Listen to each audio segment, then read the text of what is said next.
ओम शांति। 14/1/88। उदासी आने का कारण छोटी मोटी अवज्ञाएं होता है।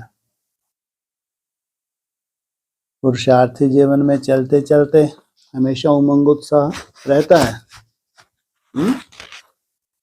तो क्या आ जाती है बीच बीच में? उदासी आ जाती है। कोई कारण भी समझ में नहीं आता। इतना बढ़िया चल रहा था, याद करने की इच्छा नहीं हो रही। सोचो,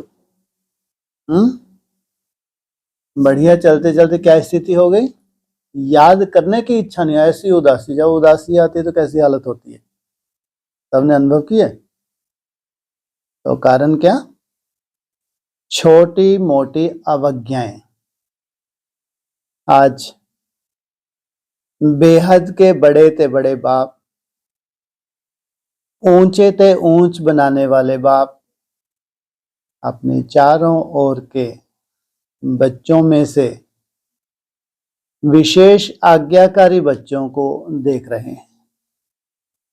सभा तो बड़ी है, लेकिन उन बच्चों में भी खास आज्ञाकारी बच्चों को देख रहे हैं। आज्ञाकारी बच्चे तो सभी अपने को समझते हैं, लेकिन नंबरवार हैं। कोई सदा आज्ञाकारी और कोई आज्ञाकारी सदा नहीं है। कोई सदा ही आज्ञाकारी, कभी भी जो भी आज्ञा है, फरमान है, उसका उल्लंघन होता ही नहीं। और कोई डायरेक्शन आया, आज मुरली में बाबा की ये आज्ञा है, तो बहुत अटेंशन देते हैं, लेकिन सदा नहीं। आज्ञाकारी की लिस्ट में सभी बच्चे आ जाते, लेकिन अंतर जरूर है। आज्ञा देने वाला बाप सभी बच्चों को एक समय पर एक ही आज्ञा देते हैं। अलग अलग भिन्न भिन्न आज्ञा भी नहीं देते। आज्ञा कैसे मिलती है? कहां से मिलती है आज्ञा? है? मुरली है, ये अव्यक्त वाणी है, जो पढ़ाई है, इसी में बाबा की आज्ञा है। फिर भी नंबरवार क्यों होते हैं?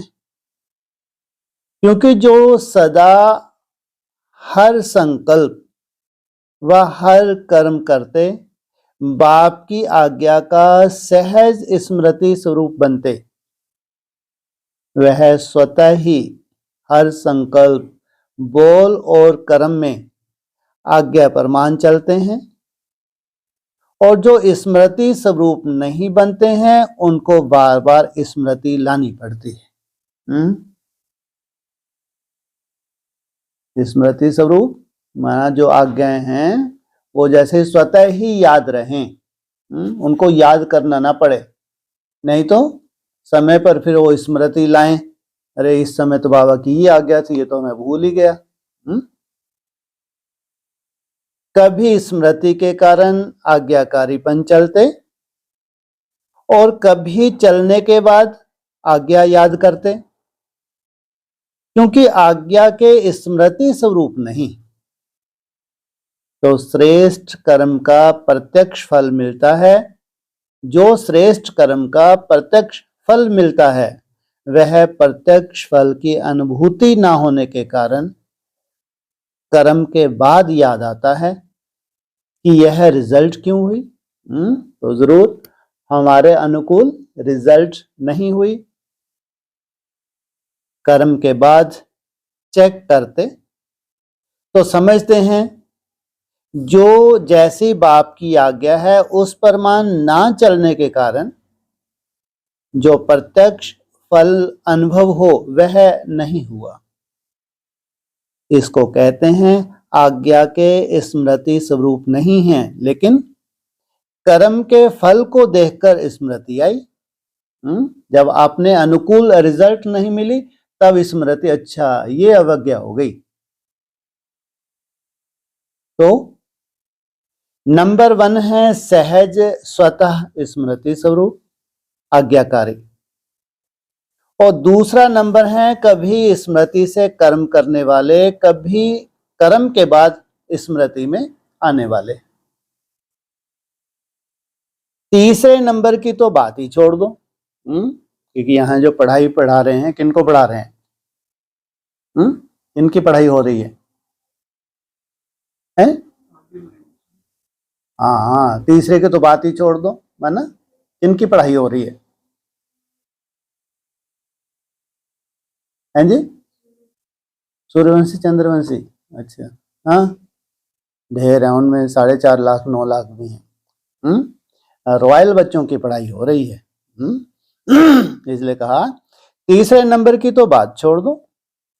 2 मालाएं हैं, पहली छोटी माला है, दूसरी बड़ी माला है।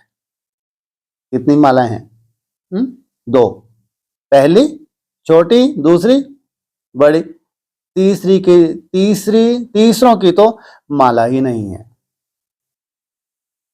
क्या? तीसरों की तो माला ही नहीं है। माला का क्या मतलब बताया बाबा ने? हैं? मन का एक दूसरे से किस आधार से जुड़ा हुआ है? हैं जी? हाँ, स्नेह के सूत्र के आधार से संस्कार भी मिले हुए हैं, ऐसा नहीं। एक दो मन का, उसमें जो धागा है, स्नेह का धागा है, वो इनका आधार है। तो सोचो कितने सुंदर इनके संस्कार मिले हुए हैं। तो तीसरे की तो माला ही नहीं है, इसलिए 2 की बात कर रहे हैं। आज्ञाकारी नंबर 1, सदा अमृत वेले से रात तक सारे दिन की दिनचर्या के हर कर्म में आज्ञा परमान चलने के कारण हर कर्म में मेहनत नहीं अनुभव करते, लेकिन आज्ञाकारी बनने का विशेष फल बाप के आशीर्वाद की अनुभूति करते, क्योंकि आज्ञाकारी बच्चों के ऊपर हर कदम में बाप दादा के दिल की दुआएं साथ हैं। इसलिए दिल की दुआओं के कारण हर कर्म फलदायी होता है, क्योंकि कर्म बीज है और बीज से जो प्राप्ति होती है वह है फल। उठो, क्या कहा? और इसमें सबसे बड़ा सहयोग भी है। सहयोग का कारण क्या है? संकल्प है बीज, और कर्म में प्रत्यक्ष फल। जब तक कोई भी चीज कर्म में नहीं आती तो खुशी नहीं होती।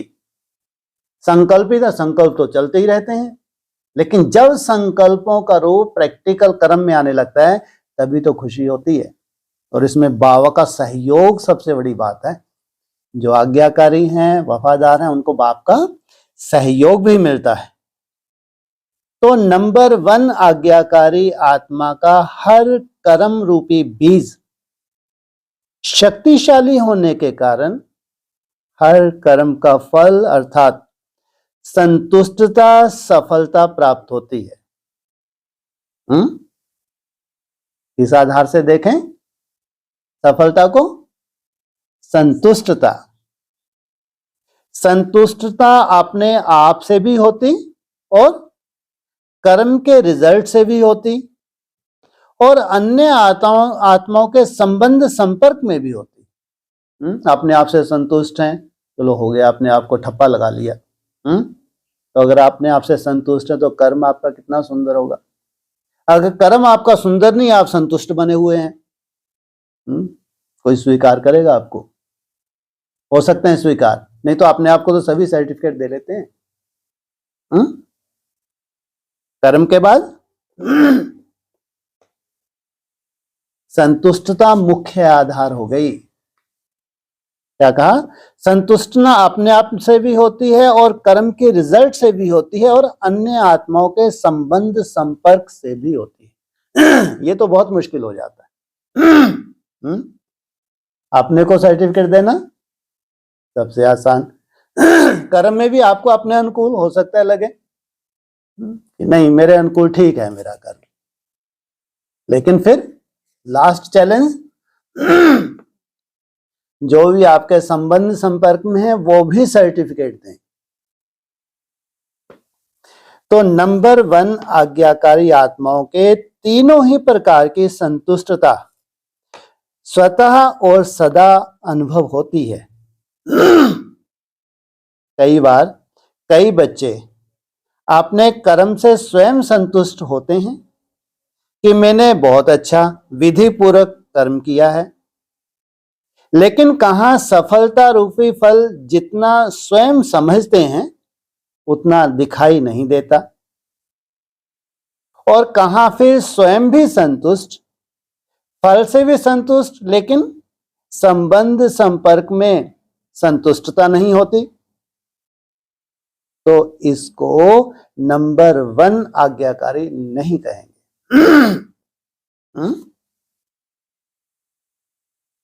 नंबर 1 आज्ञाकारी तीनों ही बातों में संतुष्टता का अनुभव करेगा, चाहे पहले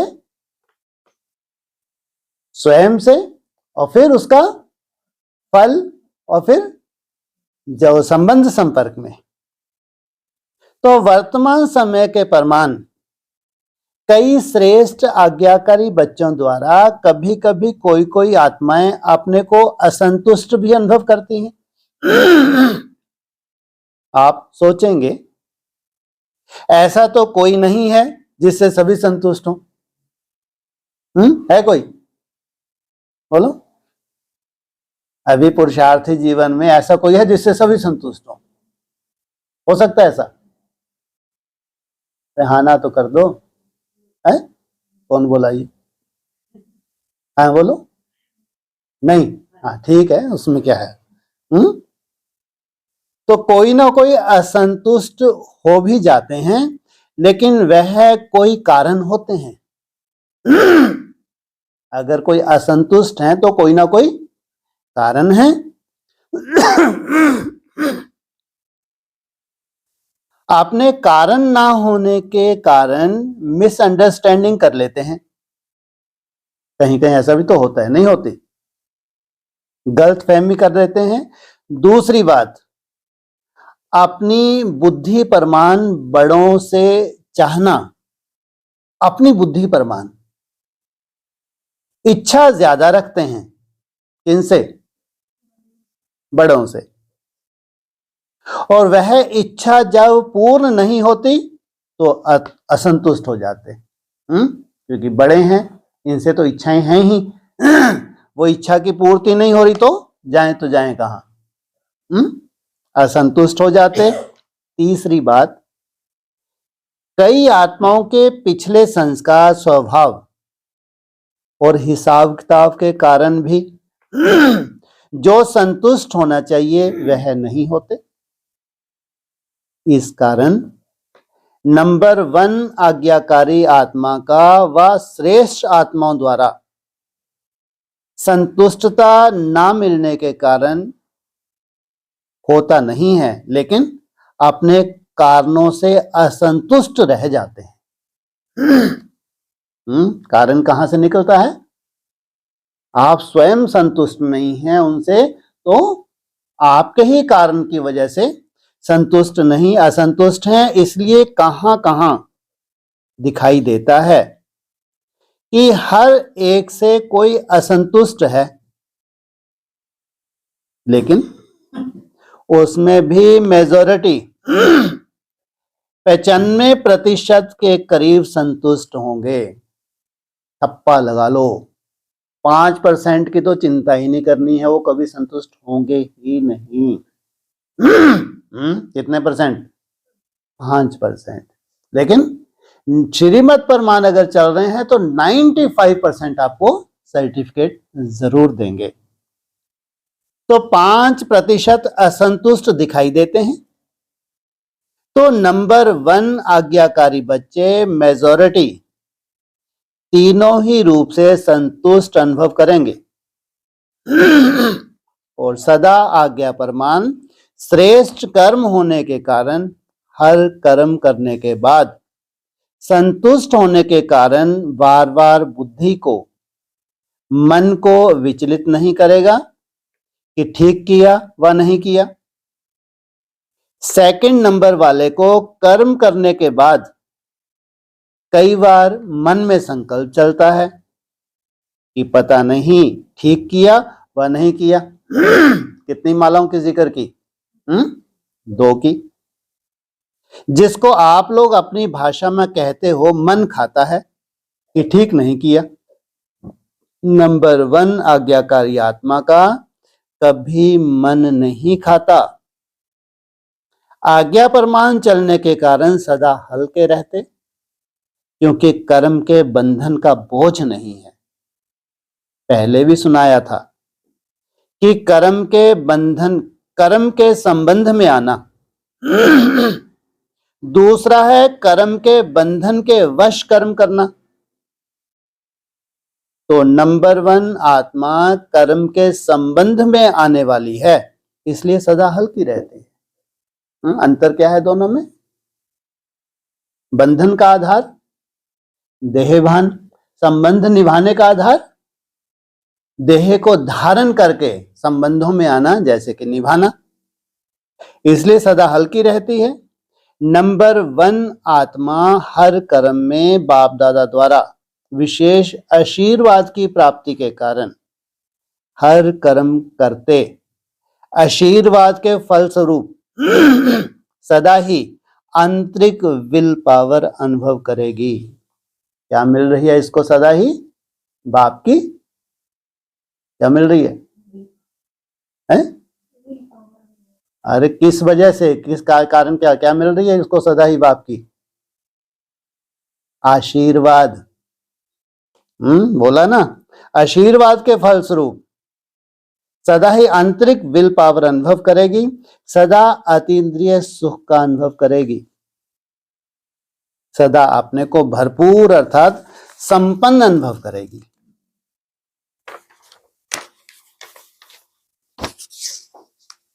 कभी कभी कई बच्चे बाप के आगे अपने दिल का हालचाल सुनाते क्या कहते हैं?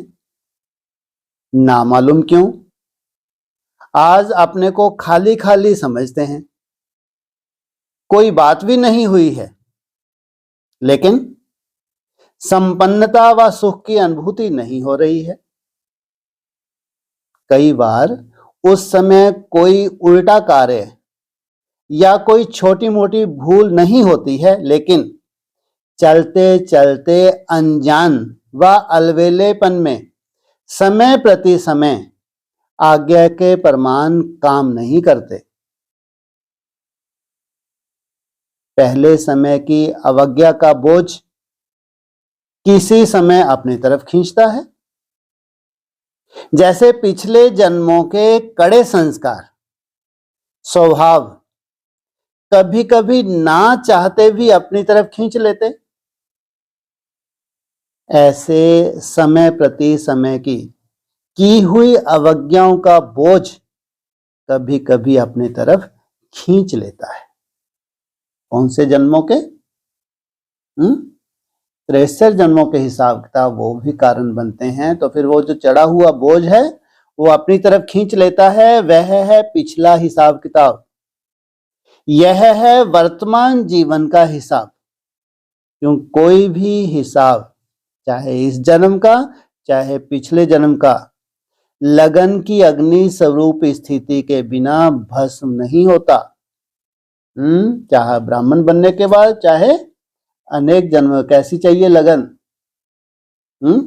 अग्नि स्वरूप, सदा अग्नि स्वरूप स्थिति अर्थात शक्तिशाली याद की स्थिति, बीज रूप लाइट हाउस माइट हाउस स्थिति सदा ना होने के कारण हिसाब किताब को भस्म नहीं कर सकते हैं। इसलिए रहा हुआ हिसाब अपने तरफ खींचता है। उस समय कोई गलती नहीं करते हो कि पता नहीं क्या हुआ, कभी मन नहीं लगेगा याद में, सेवा में, व कभी उदासी की लहर होगी। एक होता है ज्ञान द्वारा शांति का अनुभव, दूसरा होता है बिना खुशी बिना आनंद के सन्नाटे की शांति। वह बिना रस के शांति होती है। क्या शांति बिना रस की होती है? सिर्फ दिल करेगा कहां अकेले में चले जाएं। कहां शांति के लिए दुनिया तरसती है। वो शांति की अनुभूति हो जाए, बैठ जाएं। यह सब निशानियां हैं कोई ना कोई अवज्ञा की। कर्म का बोझ खींचता है। अवज्ञा एक होती है पाप कर्म करना व कोई बड़ी भूल करना, और दूसरी छोटी छोटी अवज्ञाएं भी होती हैं।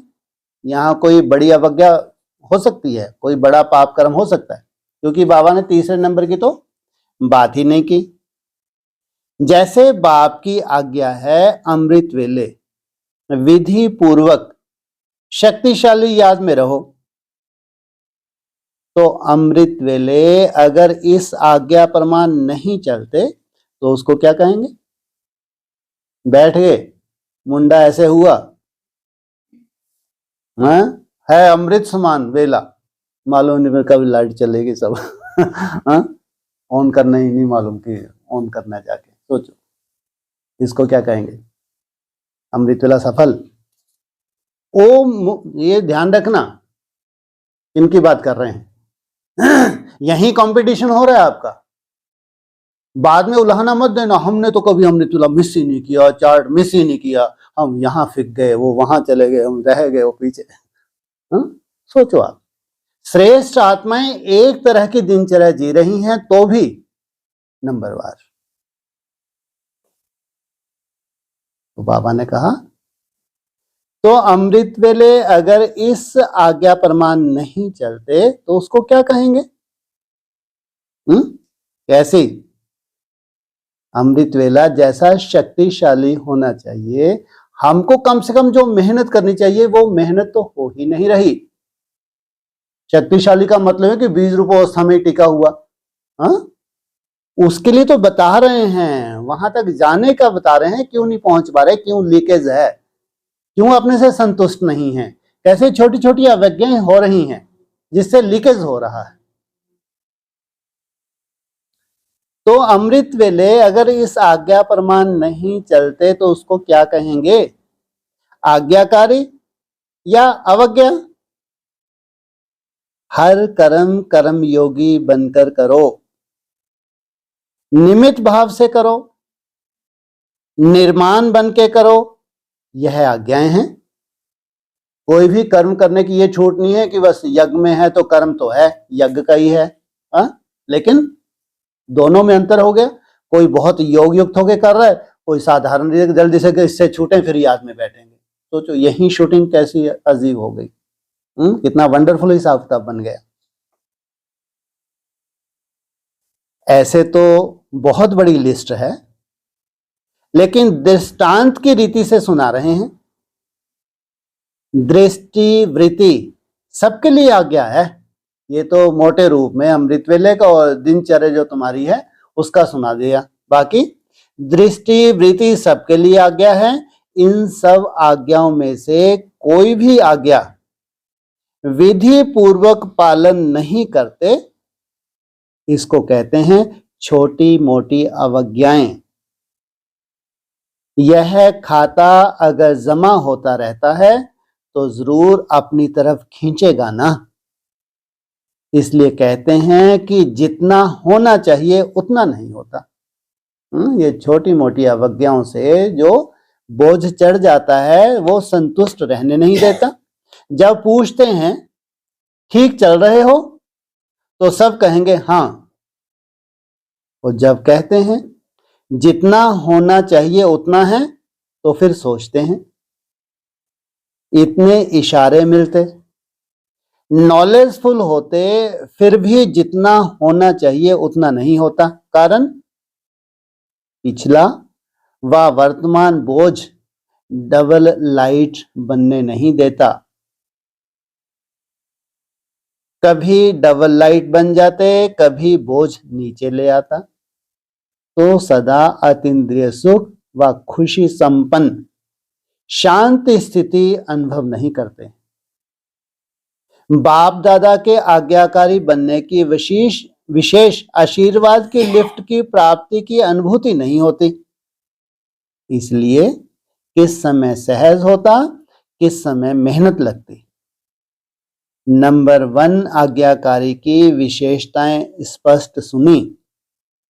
बाकी नंबर 2 कौन हुआ? जिसमें इन विशेषताओं की कमी है, वह नंबर 2 और दूसरे नंबर माला के हो गए। तो पहली माला में आना है ना, मुश्किल कुछ भी नहीं है। हर कदम की आज्ञा स्पष्ट है। क्या? कौन सी माला में आना है? हैं जी? फर्स्ट में। ये कितने ज्ञानी तो आत्मा बैठे हैं, एक से एक ज्ञानी तो आत्मा है। ये सब क्या सर्टिफिकेट हैं? एक सब तो आएंगे नहीं फर्स्ट माला में। यही बोलेंगे? बोलो, फर्स्ट माला का यहां मतलब क्या है? कितनी मालाएं हैं? अरे 2 की बात की। वैसे ज्ञानी तो आत्मा जानते हैं कितनी माला है। अव्यक्तवाणी में बोला है, तुम हिम्मत तो रखो, ढेर सारी मालाएं बना देंगे। ये तो देवता धर्म की बात कर रहे हैं, नहीं तो अव्यक्तवाणी का पॉइंट आगे चल के सुनना है। बाप दादा चिंता मत करो, ढेर मालाएं बना देंगे। सोचो आप, ये नहीं, ये 8 108 की बात नहीं की है, ये माला की कैटेगरी की बात कर रहे हैं ना। कैटेगरी तो होंगी नहीं होंगी, कैटेगरीज नहीं होंगी। तो हर कदम की आज्ञा स्पष्ट है, उसी पर मान चलना सहज हुआ या मुश्किल हुआ? आज्ञा ही बाप के कदम हैं, तो कदम पर कदम रखना तो सहज हुआ ना। वैसे भी सभी सच्ची सीताएं हो, सजनियां हो, क्या हो? सीताएं हो और सजनियां हो, तो सजनियां कदम पर कदम रखती हैं ना। यह विधि है ना। तो मुश्किल क्या हुआ? बच्चे के नाते से भी देखो, बच्चे अर्थात जो बाप के फुल स्टेप पद चिन्ह पर चले। बाप अपने अपने आगे आगे कदम रखते हुए जा रहा है, पीछे पीछे स्टेप के ऊपर स्टेप बच्चे भी रख रहे हैं। जैसे बाप ने कहा ऐसे किया। बाप का कहना और बच्चों का करना, इसको कहते हैं नंबर 1 आज्ञाकारी।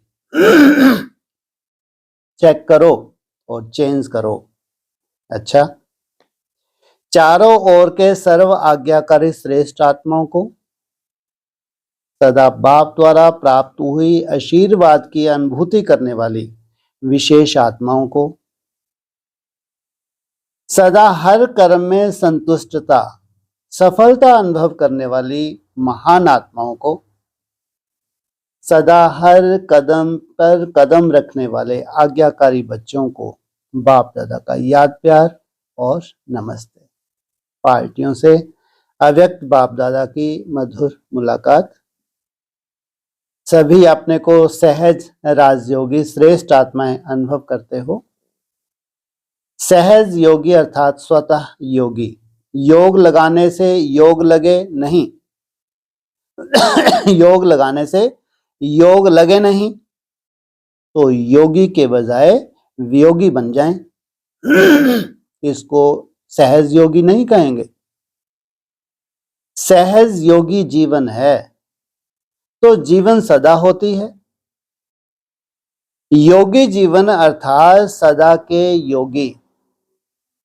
2 घंटे 4 घंटे योग लगाने वाले को योगी जीवन नहीं कहेंगे। कौन सी प्रैक्टिस कर रहे हो तुम लोग?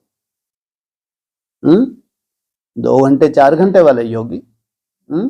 ऐसी, हाँ, निरंतर हमारा योगी जीवन ही बन जाए। जब है ही एक बाप दूसरा ना कोई, तो एक की ही याद आएगी ना। एक की याद में रहना, यही सहज योगी जीवन है। सदा के योगी अर्थात योगी जीवन वाले। दूसरे जो योग लगाते हैं, वह जब योग लगाते हैं तब लगता है, और ब्राह्मण आत्माएं सदा ही योग में रहती हैं, क्योंकि जीवन बना ली है ना।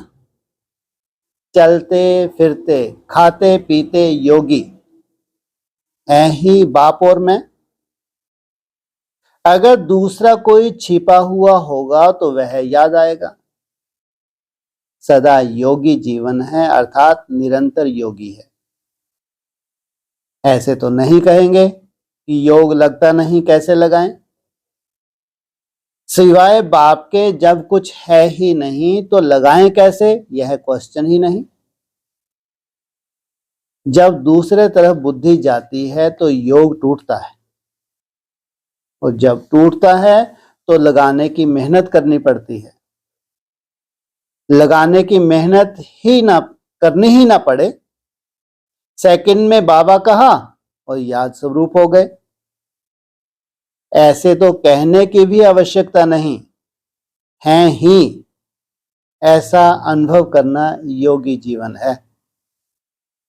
तो सदा सहज योगी आत्माएं हैं।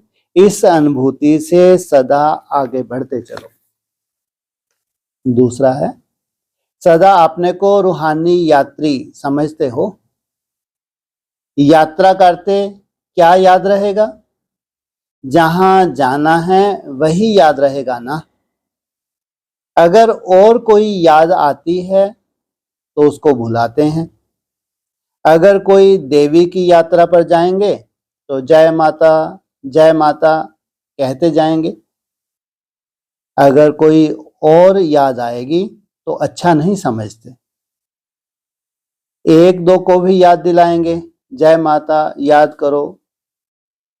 घर को व बच्चे को याद नहीं करो, माता को याद करो।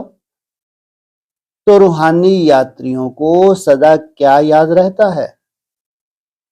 अपना घर परम धाम याद रहता है ना। क्या याद रहता है?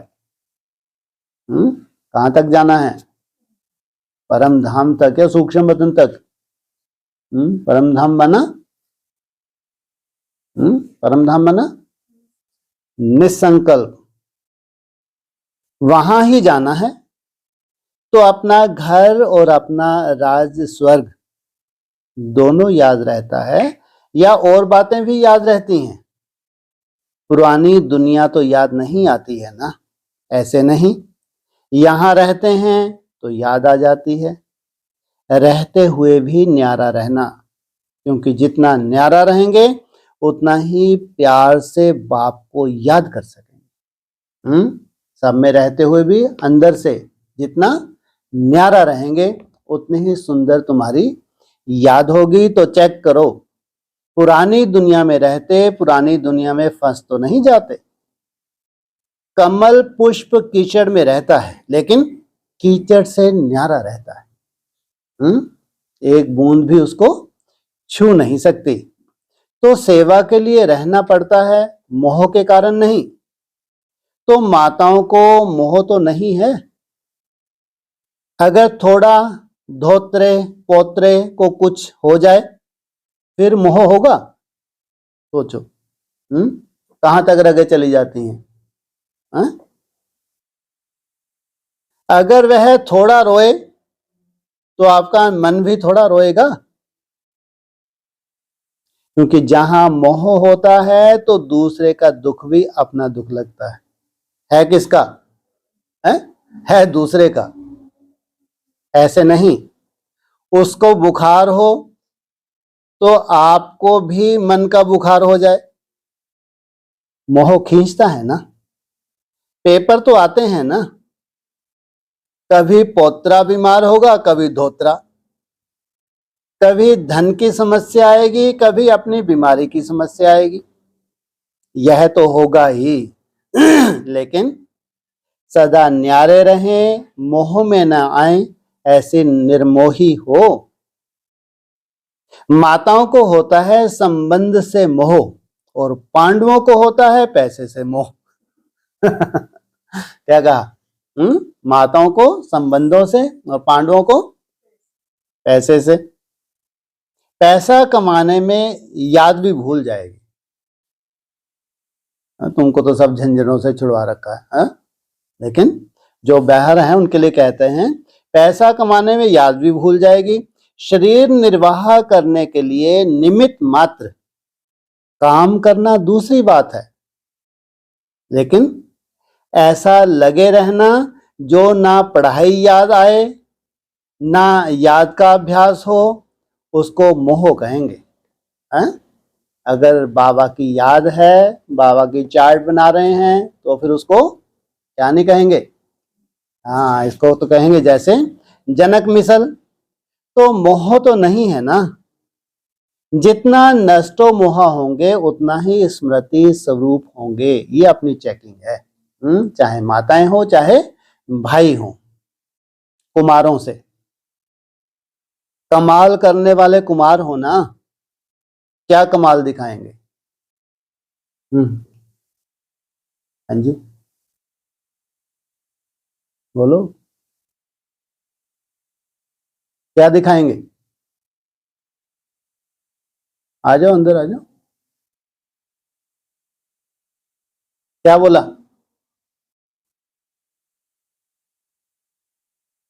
हाँ, इधर आके आओ। क्या कमाल दिखाएंगे? पूछा। हमने तो अन्न भी छोड़ दिया, ये कमाल दिखाई? अन्न तो बहुत दिनों से छोड़ रखा है, धीरे धीरे अब किसी के पास अन्न का दाना भी नहीं बच रहा। ये कमाल तो दिखा दी। लेकिन बाबा फिर भी पूछ रहे क्या कमाल दिखाएंगे? हैं? इसलिए छोड़ा, इसलिए छोड़ा सुंदर दिखने के लिए। अरे इससे सुंदर भी दिखते एकदम। आप जब निरोगी कंचन काया होगी तो कितना एकदम आगे चल के देखना फीचर तुम्हारे कितने सुंदर दिखेंगे। इसलिए है जी, क्या है ये परफेक्शन? हाँ। तो पूछा कमाल करने वाले कुमार हो ना, क्या कमाल दिखाएंगे? सदा बाप को प्रत्यक्ष करने का उमंग तो रहता ही है, लेकिन उसकी विधि क्या है? आजकल तो यूथ की तरफ सबकी नजर है।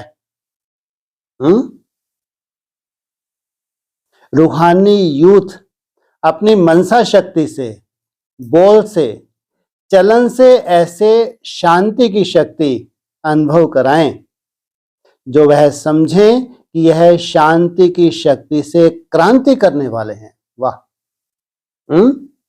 क्रांति तो शांति से होती है। क्रांति के लिए क्या करना पड़ता है? क्रांति के लिए दुनिया में क्रांति होती तो कैसे होते हैं? हाँ, जितना खतरनाक रूप होगा उतनी जास्ती क्रांति करेंगे, लेकिन ये शांति से क्रांति करने वाले हैं। जैसे जिस्मानी यूथ की चलन और चेहरे से जोश दिखाई देता है ना, देखकर ही पता चलता है कि यह यूथ है, ऐसे आपके चेहरे और चलन से शांति की अनुभूति हो। इसको कहते हैं कमाल करना। कब? जब कोई छोटी मोटी बात हो जाए तब कमाल करना। ऐसे तो शांति में रहते हुए चार्ट बना रहे हो, चेहरा शांति लगे, चेहरे का रूप कब बिगड़ता है? बिगड़ता नहीं बिगड़ता? कोई बात ही नहीं होती। अच्छा तो बात करवा देंगे, उसमें क्या है ना? बोल देंगे बाबा को, बाबा इनकी बात ही नहीं होती आजकल, तो परमधाम में टिक गए, थोड़ा सा इनको चेहरा तो दिखाओ, है ना? तो हो जाएगी, चिंता मत करो। तो हर एक की वृत्ति से वाइब्रेशन आए। क्या? सबसे सूक्ष्म है वृत्ति। जैसे उन्हों के चलन से, चेहरे से वाइब्रेशन आता है कि यह हिंसक वृत्ति वाले हैं, ऐसे आपके वाइब्रेशन से शांति की किरणें अनुभव हो। ऐसे कमाल करके दिखाओ। कोई भी क्रांति का कार्य करता है तो सबका अटेंशन जाता है ना, ऐसे आप लोगों के ऊपर सबका अटेंशन जाए, ऐसे विशाल सेवा करो। चारों तरफ अशांति अशांति ब्राह्मणों की दुनिया में होने जा रही है। सोचो कितनी बड़ी सेवा हो जाएगी। क्योंकि ज्ञान सुनाने से अच्छा तो लगता है, लेकिन परिवर्तन अनुभव को देखकर अनुभवी बनते हैं। ऐसी कोई न्यारी बात करके दिखाओ। वाणी से तो माताएं भी सेवा करती हैं, निमित्त बहनें भी सेवा करती हैं, लेकिन आप नवीनता करके दिखाओ। कुमारों को क्यों बोला नवीनता करके दिखाओ? कि बताया जितने निर्बंधन कुमार हैं उतने निर्बंधन कोई होता नहीं। तो आप नवीनता करके दिखाओ जो गवर्नमेंट का भी अटेंशन जाए। हमारी गवर्नमेंट कौन सी है? हमारी बेहद की गवर्नमेंट है। जैसे सूर्य उदय होता है तो स्वतः ही अटेंशन जाता है ना, रोशनी आ रही है, ऐसे आपके तरफ अटेंशन जाए। समझा? घाट कोपर मुंबई सेवा केंद्र की नलिनी बहन के लौकिक पिताजी काकू भाई ने 14 जनवरी 88 को प्रातः 3:15 बजे अपना पुराना शरीर छोड़ा। उसके निमित्त बाप दादा ने निम्नलिखित महावाक्य उच्चारण किए। ड्रामा में जो भी दृश्य होता है वह सभी अपने अपने समय प्रमाण बहुत ही रहस्य युक्त होते हैं। जो भी अनन्य स्नेही आत्माएं जाती हैं, हर एक आत्मा के जाने में भी भिन्न भिन्न राज होते हैं। अन्य आत्माएं सदा जहां भी जाती हैं सेवा के निमित्त ही जाती हैं। जैसे संगम युग की ब्राह्मण जीवन में सेवा के संगठन से सेवा सफल होती जा रही है, ऐसे नई दुनिया की स्थापना के राज में भी संगठन द्वारा कार्य वृद्धि को प्राप्त कर सफलता को प्राप्त कर रहे हैं।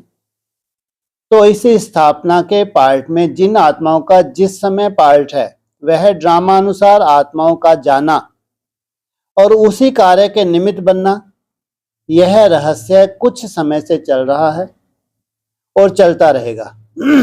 ना जिनको ड्रामा अनुसार जब ये शरीर छोड़ने हैं तो जरूर उनको आगे कुछ विशेष करने हैं, तो चलता रहेगा। इसलिए अनन्य आत्माओं का जाना ऐसा ही है जैसे सेवा का पार्ट बदलना व सेवा के पार्ट अनुसार शरीर रूपी वस्त्र बदली करना। जो उन्होंने वहां पार्ट बजाए हैं वो शरीर छोड़ के अब कुछ नए पार्ट बजाएंगे। जैसा पार्ट वैसे वस्त्र चाहिए, वैसे संबंध चाहिए, वैसा ही स्थान चाहिए। कितनी बड़ी बात, ये तो आप लोगों को अंडरलाइन करनी चाहिए। क्या बोला? जैसा पार्ट वैसे वस्त्र चाहिए। ब्रह्मा बाबा को कौन सा वस्त्र दिखता है खूंटी पे टंगा हुआ है? ये मेरा जो कृष्ण का ये वस्त्र है खूंटी पे टंगा हुआ दिखाई देता था। तो जैसा पार्ट वैसे वस्त्र चाहिए, वैसे संबंध चाहिए। जिनमें आप पुरुषार्थ करोगे तो वो संबंधी भी कैसे होंगे, और फिर वैसा स्थान चाहिए। बड़ा टारगेट, शांति का टारगेट दिया, कुछ नया करने को बोला, तो अशांति के जो इसमें हो सकता है भाग दौड़ लगी है, मेले करो, प्रदर्शनियां करो, 7 डेज कोर्स करो, VIP को पकड़ो, ये करो वो करो, हो सकता है। तो वैसा स्थान चाहिए। तो यह तो सेवा के पार्ट से आना जाना चलता ही रहता है। तो इस आत्मा का भी सेवा का पार्ट है और इस शरीर से भी हिसाब किताब पूरा होने का टाइम आता है। इसलिए ऐसे कमाई करके जाने वाली आत्माओं के लिए कोई आत्माओं को फिक्र करने की बात नहीं है।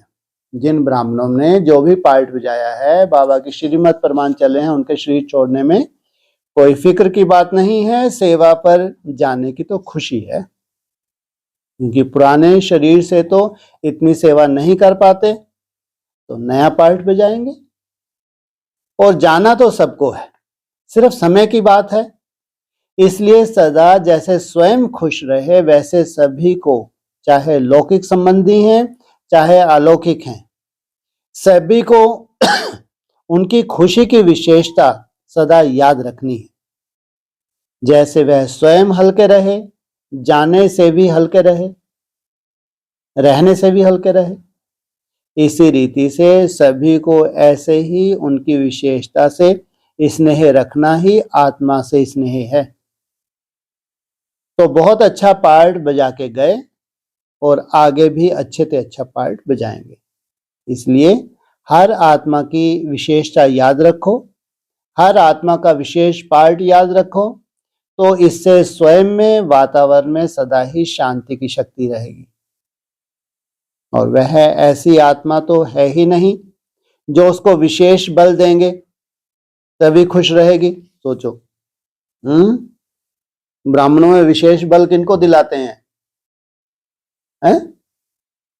ब्राह्मण आत्माएं बैठ के ढेर का ढेर योग बल देती हैं किनको?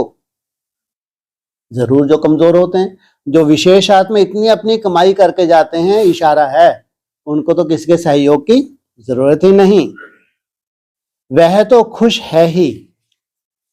बाकी अपने स्नेह की रीति, याद की यात्रा से स्नेह का सहयोग देना, वह तो ब्राह्मण जीवन की रीति रस्म है, उसको भले निभाते रहो। लेकिन इससे ये सिद्ध है जो पावरफुल आत्माएं जा रही हैं उनका तो कैसा पार्ट होगा, और उनको दुख की अनुभूति हो सकती है शरीर छोड़ते समय, या वो आत्मा भटक सकती है अकाले मृत्यु के हिसाब से। बाकी तुम अपनी रीति से सहयोग भले ही देते रहो। बाकी ऐसी आत्मा नहीं है जो शक्ति देंगे तो शक्ति आएगी, शक्तिशाली है। बाप के साथ संबंध होने के कारण बाप के पास ही शक्ति स्वरूप बन अनुभव कर रही है। इसलिए जो ड्रामा बीता वह अच्छा कहेंगे, दुनिया वाले तो कहेंगे हाय वह चला गया, और आप क्या कहेंगे? सेवा पर गया। चला नहीं गया, सेवा पर गया। सेवा पर कोई जाता है तो क्या करते हैं? खुश होते हैं या रोते हो? तो यह भी सेवा पर गए, इसलिए यह सदा हर्षित आत्मा थी, सदा हर्षित रहेगी। अच्छा, दुनिया के हिसाब से भी अपना पार्ट तो सब पूरा किया, उस हिसाब से भी कोई बड़ी बात नहीं। ब्राह्मणों के लिए तो कोई छोटा भी जाए तो भी बड़ी बात नहीं। यहां कोई जवान चला जाए तो रोएंगे, वहां कोई बुजुर्ग जाता है तो लड्डू बांटते हैं, और यहां कोई जवान भी चला जाए तो हलवे का भोग खाएंगे। मुरली में क्या बोला? हलवा खाना चाहिए, उसको भी खिलाएंगे, आप भी खाएंगे। तो क्या करते हो?